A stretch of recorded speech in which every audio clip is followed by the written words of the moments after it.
Hey everyone, welcome to Courtside Conversations. My name's Emil, founder and owner of Little Boomers Basketball, and it's a pleasure to be your host today. Wherever you're watching today's episode, I hope you're having a booming day, and yes, the pun is intended. My journey to entrepreneurship started on May 1st, 2018 when I launched my first basketball program with 9 kids enrolled. Today, thousands of kids across Australia are thriving in our programs, all thanks to the commitment and passion of our incredible franchisees. This podcast is here to give you real, straightforward, no BS insights into business, entrepreneurship, and what it's like to own a franchise. Without further ado, let's get into today's episode.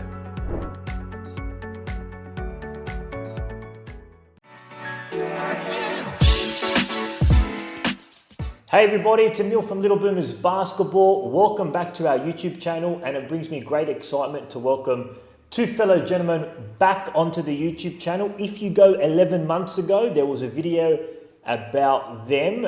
Now, you know what? Let's introduce yourselves again. Hello, my name's Paul. And I'm Philip. Now, you guys are currently the franchisees for Eastern Suburbs. There was a video 11 months ago posted, I remember, in front of the van. Maybe we can put a little snapshot in the background, our editor, of us talking in front of the van 11 months ago when you guys launched your franchise in the Eastern Suburbs. I believe Bondi was the first venue. Tell everybody what the exciting news is now. The exciting news was we took a second franchise in the right area. In the right area, boys, congratulations on that. So you've invested a second area in the right area, which is phenomenal. You were officially a multi-unit franchisee, as we call them. Congratulations, Phil. Paulie, congratulations. So you guys now own two areas. Now, before we spoke about like going into the second area and purchasing another one, let's go back 11 months ago when you first launched in the East. What term was it? 1 or 2? 2. Term 2. Your first class was at Bondi Junction. Talk through the people listening. Talk us, how was the launch? How was everything? It was a rocky start, but yeah, let us know exactly how was it all? The preparation was good, but the launch was a bit hard. Walking into the hall and only seeing 2 kids and 4 coaches, it's not the ideal image you want to see running a class, but over the time with perseverance, working hard, we've now come to much fuller classes and opening in multiple locations. So it is quite difficult at the start, but it is worthwhile. Now, I was there at that first class. We launched in Bondi on a Tuesday. We had 2 classes, 4 p.m. and 5 p.m.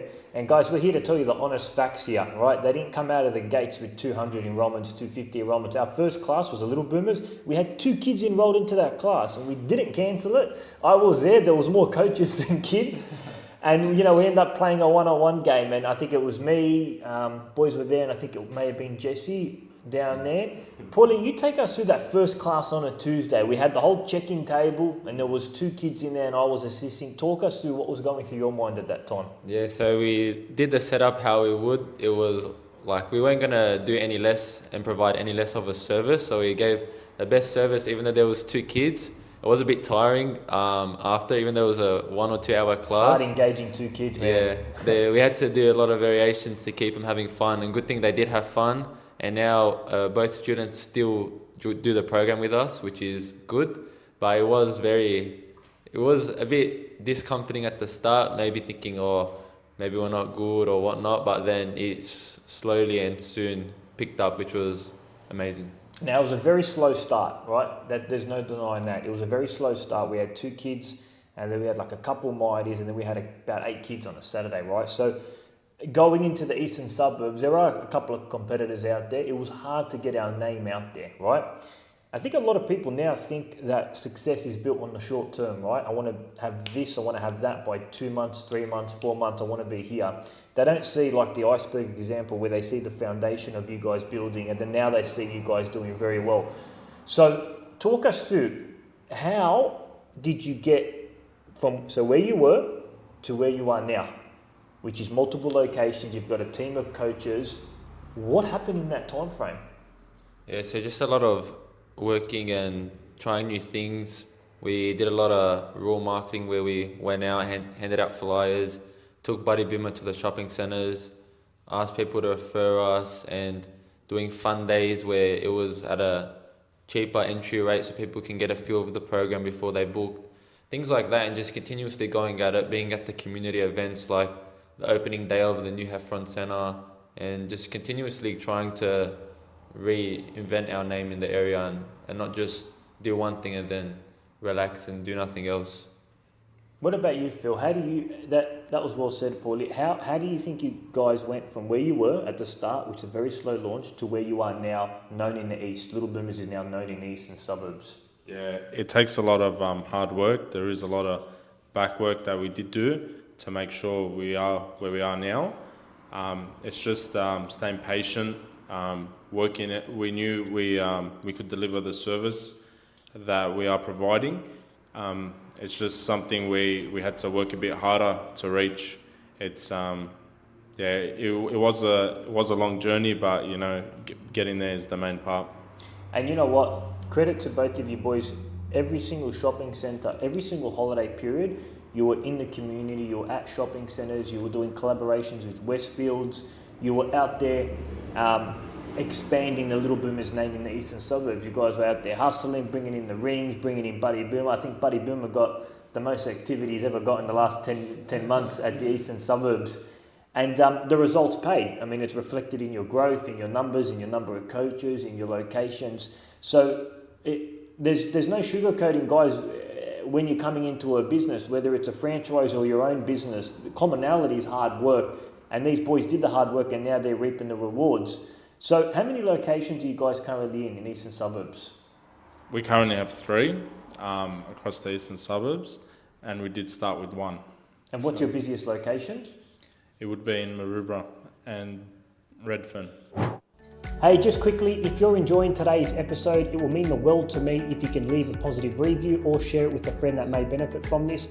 I've also put some bonus resources in the description, including a real franchise case study that you can download under our Franchise Success Blueprint. Hope you find it useful. Enjoy the rest of the episode and rock on. Adios. Maroubra and Redfern, how many classes are you running at the moment in Heffron Centre? It would be 9. 9 classes? 8 or 9. 8 or 9. And currently 2 in Redfern. And you've also serviced a lot of schools and after schools programs as well in the east. Yeah, that's correct. Yeah, awesome. Okay, so you guys had a rocky start. You made it to where you are at now. Little Boomers in the eastern suburbs is flourishing. A testimonial to your hard work. One other thing you guys did very well is you took care of your customers, and I think that was one of the main reasons why you guys exploded. Because as you know, in our business, referrals is the biggest thing. One parent has a great experience, they tell others. Tell us, what did you do with your customers to keep them so happy? What did you guys do as a business owner? As a business owner, it's not about you. It's about the product or service you're providing to someone else. They do come first. It's not always about you. It's about them. So we did have 2 kids in a class at Bondi, but the excitement on their face to come and do basketball was a special moment for them. And it wasn't right for us to do it, but it's something we worked a bit harder to get it going and to fulfill the enjoyment of these children. It's parents do pay, and the kids are excited and they do want to do it. So parents do trust us and our service. So it's something that we need to put first rather than putting ourselves first. And I think what you guys did very well is you accommodated all of your members. If somebody was not having the best experience, if they weren't getting the ball in the game, if they were feeling left out, if there was a child shy, a bit of a tongue twister, if a parent wanted a makeup class, you guys were very responsive and helpful to them. Yeah, it's all about putting the parents and children first before ourselves. Yeah, for sure. So you guys have purchased a second area in Ryde. Now, you would not have purchased another area if you weren't happy with the first area, the support, the brand, and your success. Why did you come to the decision to purchase a second area, Ryde? Look, we saw the room for growth in the area, and we felt like we could expand our locations to a different area as well. We could take the service, take the program, and give it to new families and meet a new market, which you're always like kind of limited when you have just the amount of locations and classes. But when you have like that second area, you can open more classes, engage with more members of the community, more parents, teach more students. So yeah. And on that topic of owning multi-units, it's also kind of beneficial with coaches as well if they're travelling by nearby areas to kind of expand the coaches roster. It's convenient in that sense. Definitely. Awesome. Now, boys, that you guys are a multi-unit franchise, a young multi-unit franchisee, what are your goals now for the business, owning 2 areas in the east and also in the Ryde? Giving the camera back to you. Yeah, just like main goals, like continuously delivering a consistent quality. So parents do deserve, when they pay, to receive the same program and same energy every class, and also returning responses, seeking feedback, always improving. To ultimately, I'd say, have equivalent to, do you say in 5 years? Yeah. 5 years, maybe like 300 to 400 students in the new area, hopefully, and continuously get good review and feedback. Hopefully, no complaints, and yeah. Well, there'll probably be some complaints, nothing wrong. Were you going to say something, Phil? Boys, we're out of time. Thank you so much. Again, guys, for everybody watching this, Philip and Paulie are what we call model franchisees. They are making a tremendous impact. They're going above just the profit and loss and the P&L. They're making a tremendous impact in the East. And I'll give you a little side story. I was at a expo about a couple of months ago, and this parent came up to me and said, "You guys from Little Boomers?" I said, "Yeah, I am." "Oh, my child," I forgot what the name is, "my child so-and-so attends the class." They said, "Oh, my child attends it. He loves Coach Paul. He's been dying. He now loves basketball. He's getting active. He loves coming to his weekly class." And they kept mentioning Coach Paul. He loves Coach Paul. And me hearing that, I couldn't be any more happier. I walked away with a massive smile on my face, seeing that the work that they're doing in the community. So I salute you boys. You're doing an awesome job, and I have no doubt you guys are going to do a tremendous job in the Ryde area. Now, before we end, something new that we're doing, once we have a new franchisee on board, I'll get it out of my pocket. So each new franchisee now is going to sign this image over here. And as a part of their initiation and jumping on board, and boys, congratulations, you're going to be the first signatures that we get on this photo over here, going into the Hall of Fame. Paulie, we'll take your signature. Big scribble fine. Yeah, a nice neat one. There it is. Beautiful. We got Paulie and Phil's signature. I'll take the middle. There it is, right in the middle. There it is. Signed, our first one on the Hall of Famer. Boys, congratulations again. Thank you. Yeah.